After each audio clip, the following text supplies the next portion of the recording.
Hey, I'm Molly Pesci, and this is Barnes & Noble Tagged. Now, none of us would really consider eating dirty food, but how many of us actually eat clean? Not as many as you would think. Terry Walters is here, and she is going to tell us how we can really enjoy eating clean food. Terry Walters is about good health, body, mind, and soul. She is a certified holistic health counselor who empowers individuals to make positive physiological changes and has created programs designed to support and facilitate change to a healthier life.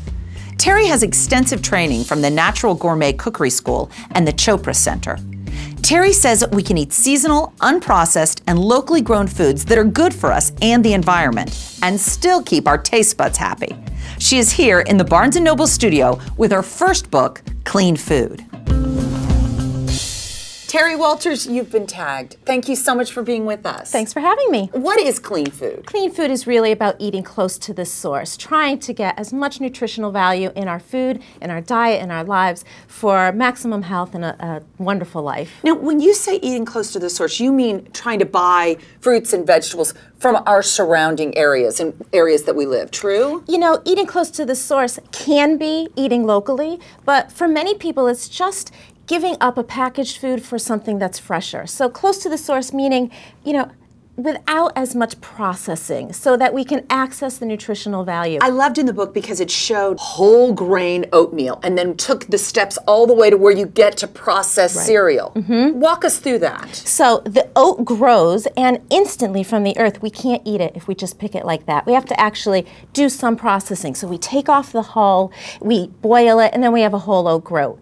If we were to go down that line, it might mean the whole oat groat, then maybe steel cut oats or rolled oatmeal. All the way down, we might get to a bar or O's. A lot of people are sitting here like, well, I could eat, you know, the like fun little cereal, or I could eat these whole rolled oats, and it sounds bland. But you're saying no, that's not the case. It's not going to be bland. Well, not only is it not going to be bland because of the recipes in the book that are going to show you ways to make it so it's delicious, but the goal isn't to jump from eating all the way processed to all the way clean. The goal is to take where you are, and everyone falls on that plane in a different place with each food that they eat, and move it over. One small step towards the source means maximum health benefits. So if you're eating quick cooking oatmeal, try the 5-minute oatmeal. If you're eating 5-minute oatmeal, try some steel cut oats. So one step is all it takes. One of the things I liked is that you seem to kind of be realistic. You have kids, and you have a few things in the cookbook that allow for shortcuts. You know, go ahead and use this one packaged material. Is that okay? I think shortcuts are absolutely okay, and the reality is I have 2 girls, and I want them to eat good food. So I make sure that their meals look like a well-balanced meal. And sometimes, you know, if I'm going to make a stir fry, sometimes I make it on serve it with quinoa, which is a grain that cooks up in 10 minutes. Sometimes I'll serve it on brown rice. Sometimes I serve it on noodles that take 1 minute in the water. So shortcuts are fine. What people don't always understand is that even just soaking a grain overnight, if you think you're going to eat it in the next 24 hours, just put it in water. That right there is a fabulous shortcut because when you go to cook it, it's already absorbed so much water that it takes half the time to cook. All right, will you stick around? I hear you have a little salad or a treat for us at the end of the show. Yeah, absolutely. Be great. Terry, this is a great book. It's called Clean Food. Thank you.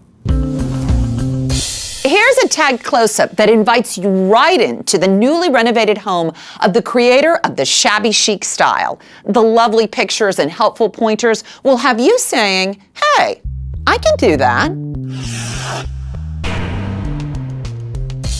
Rachel Ashwell created the shabby chic style in 1989, the light and breezy yet elegant approach to decorating. She is the author of the best-selling Shabby Chic and Rachel Ashwell's Shabby Chic Treasure Hunting and Decorating Guide.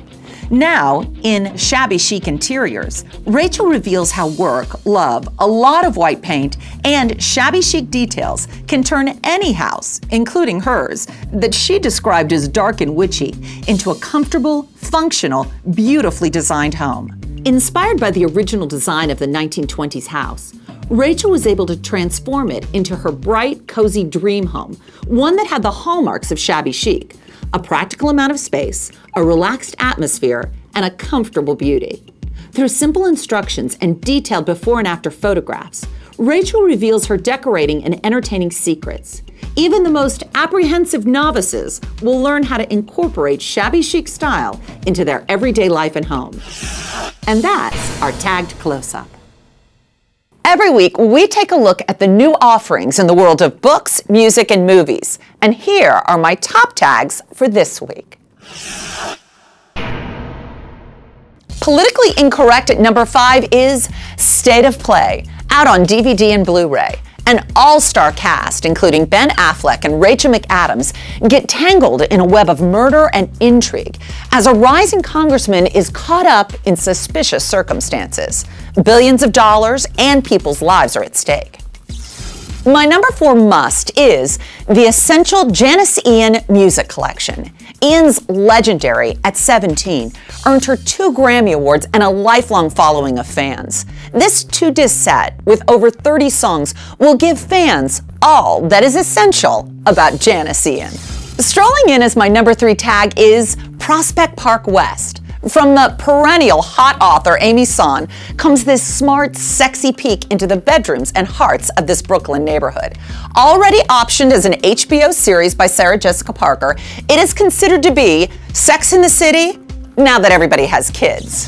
Hot, hot, hot as my number 2 tag is Catching Fire by Suzanne Collins. In the sequel to the hugely popular The Hunger Games, the heart-pounding competitions are back. I smell a humdinger of a cliffhanger and the story continuing. For teens who love series like Artemis Fowl, this will please their need to read. My number 1 tag is Homer and Langley, the highly anticipated new novel by E.L. Doctorow, one of the greatest writers of modern American fiction, including such masterpieces as Ragtime and Billy Bathgate.